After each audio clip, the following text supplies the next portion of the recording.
As Israel continues fighting against terrorists and state-backed militias on multiple fronts, there's a simultaneous shadow war running beneath the rockets.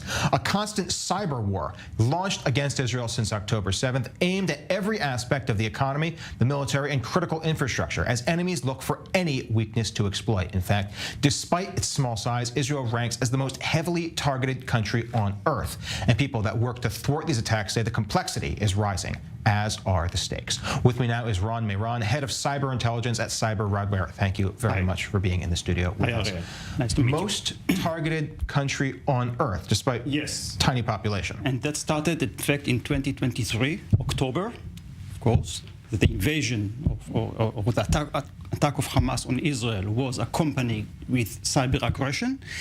Usually, the top attack countries are, let's say, the biggest or highly populated countries or biggest economies. But starting October, we became the #1 attacked, and this is about absolute numbers of cyber aggression in the world. And this includes also 2024 right now. So who are the perpetrators and what capabilities do they have? Well, we identified 3 types of attackers, okay? We see the usual suspects, which are religious threat actors, which we follow through Telegram. We know exactly how they operate, how they coordinate attacks, which tools they are using.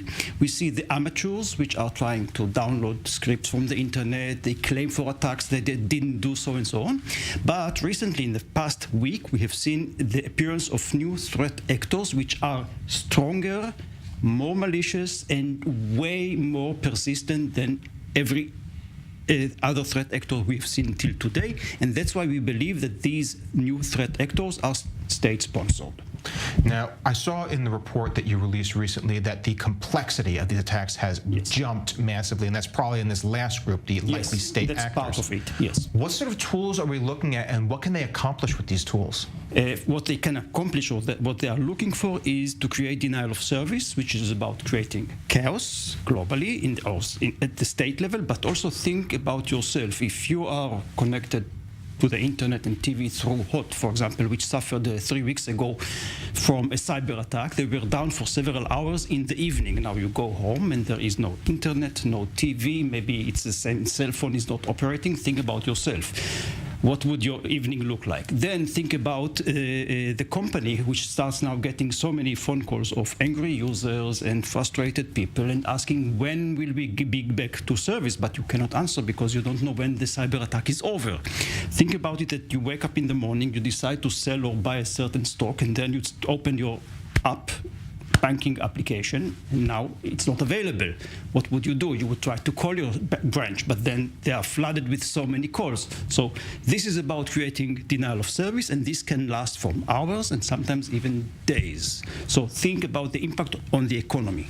But it's not just the economy, because the cyber attack has been next to the physical attack since the war in Ukraine really made that mainstream. What was they able to accomplish there, and why have we not seen that sort of critical infrastructure direct strike here? First of all, we do see infrastructure attacks on critical infrastructure. For example, in Ukraine, the Russians tried to bring down the electricity, the power grid, because it is computerized. Here also, many of the attacks are targeting government agencies and critical infrastructure and utilities, and they don't succeed because we are well protected.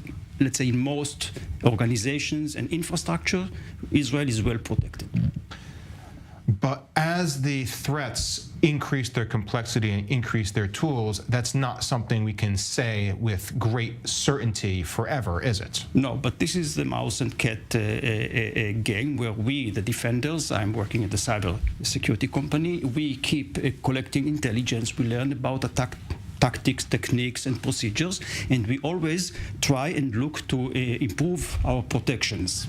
So if we're looking at the attacks that have been thrown at Israel in the cyber arena since October 7th, what have been the most dangerous tools thrown through, and have any of them actually managed to connect anything significant? You don't always know what would be the outcome of the attack, because many of the attacks are going in stealth mode, and then the result maybe sometime later be published, or you will find about it later. But we believe that most of the attacks are being detected, blocked, and I believe that even the most dangerous vectors which are looking to impact the application availability and the confidentiality of data are well protected against.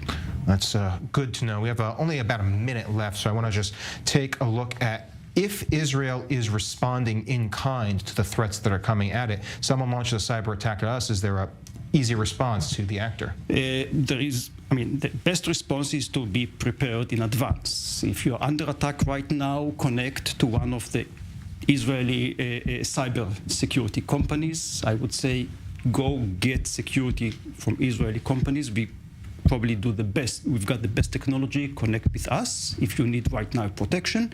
In general, that's the job of every CISO, the cybersecurity information manager in every company, to assess the risk and get prepared for the next event. Absolutely, Ron. Good thing that you guys are out there making sure they're not getting through. Thank you very much for being with us. For everyone else, though, we are out of time, at least for this show, but we will